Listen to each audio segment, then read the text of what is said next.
Welcome to Sunshine Reports. My name is Remy Allen. The Ondo State Governor, Oluwarotimi Akeredolu, has described as chairing the federal government's approval of Ondo Deep Sea Port. Governor Akeredolu, who thanked the Federal Executive Council FEC, said the approval was an impressive parting gift from the Buhari administration. The governor, in a statement by his chief press secretary, Richard Olatunde, noted that actualizing the port project was very important to his administration and setting the state on the path of economic prosperity. Akeredolu said it is the goal of his administration to ensure that the potential of Ondo State is maximized and that all necessary infrastructure required, making this a reality, is put in place to achieve this.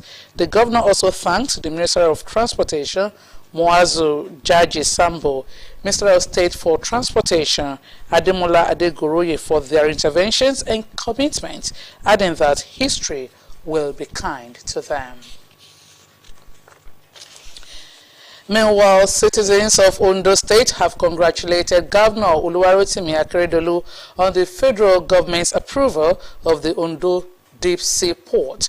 They commended the relentless efforts of Governor Akeredolu to the project that ensured the federal government council's approval. According to him, the port will not only open Ondo State to the world, but neighboring states. According to them, the deep sea port would provide significant economic, strategic, and infrastructure benefits to the state, adding that with the project, the state's unemployment rate will be greatly reduced. They added that the federal government's approval of the deep sea port is an attestation of the governor's determination to ensure a greater Ondo State. In the same vein, Ondo State Governor Oluwarotimi Akeredolu says the state will soon reclaim its rightful place in the production of quality cocoa in Nigeria. Governor Akeredolu, who played host to a delegation of the state's Cocoa Council and its development partners in Akure, said his administration is committed to working with relevant organizations and corporate bodies for improved cocoa production and a better economy. The governor also said he will work with the incoming administration at the federal level to improve cash crops production in the state. Government House correspondent Wahab Bankole was there for OSRC and now reports. As part of his administration's commitment to promote food sufficiency and improve revenue generation through agriculture, Governor Oluwarotimi Akeredolu received in audience a delegation of the State's Cocoa Council and its development partners, led by Dr. Olusegun Awolumate.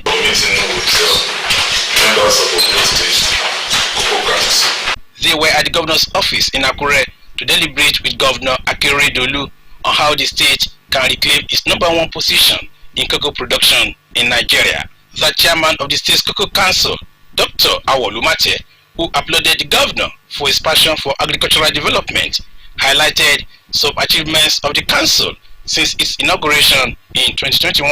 Awolumate says the agriculture sector, especially cash crops production, is key to the state's economic progress, which are promised to sustain collaboration with critical stakeholders to achieve the set targets of the state's cocoa bond project. You actually indicated your desire to turn the sort of the cocoa house, cocoa tower in Akure, and the portions of this we have been working to ensure that we return the sort before the end of August or early September 2023. In his presentation, the Chief Executive Officer of the development partner, FS Commodities Exchange Limited, Mr. Ayodeji Balogun, commended the governor for setting up the cocoa board and his quest to make the state the foremost cocoa producer in Nigeria. Our expectation is that 6 months from the approval, from when you approve and help launch the roadmap, we will be able to then have 6 months to structure the financial transaction, and then by the end of the year we'll be floating the first indigenous commodity-backed bond in the history of Nigeria and possibly in the history of Africa. And by first quarter 2025 we'll be having the first set of trees because the seeds that we are giving out mature and start producing in 24 months.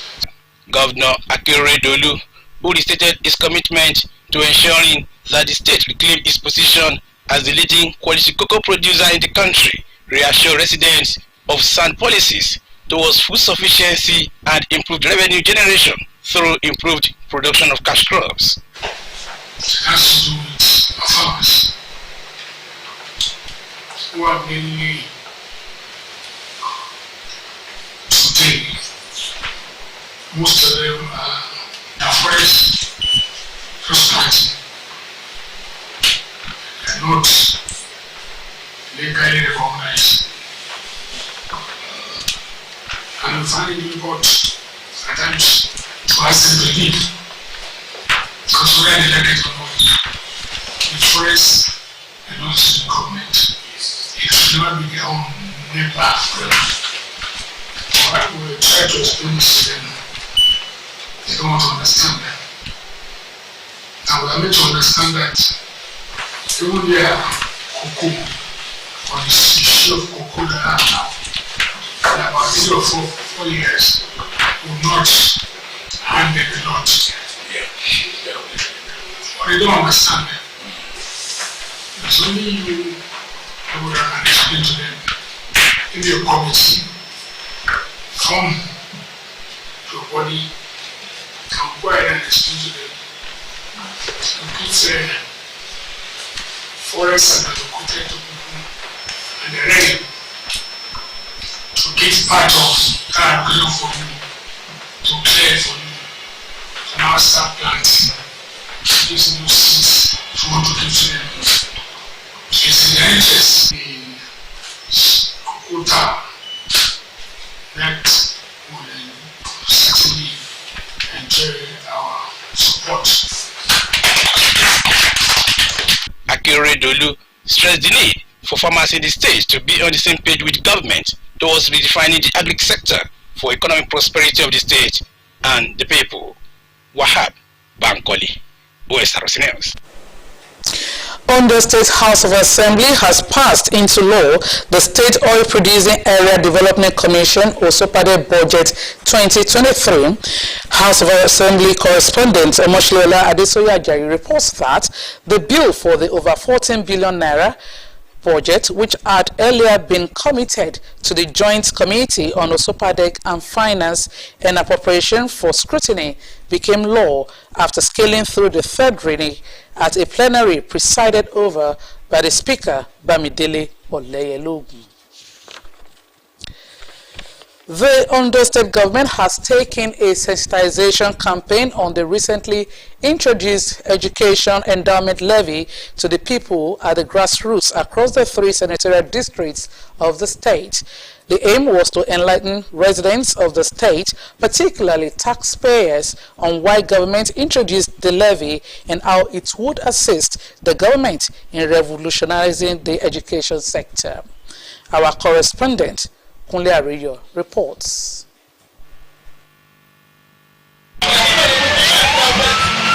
The sensitization campaign, which kicked off in Akure, was organized by the Ministry of Education, Science and Technology in conjunction with the Ondo State Internal Revenue Service, ODRS, the Secretary, Ondo State Education Endowment Fund, Mr. Kayode Kolawole, and some senior officials of the State Internal Revenue Service led the campaign across the state. Flyers and leaflets providing information about the fund were distributed to motorists, artisans, traders, professionals, and organizations by the campaign team. They also took time to answer questions raised by individuals and enlighten them on how the endowment levy would assist government in building infrastructure, providing social amenities, and educational materials in public schools across the state.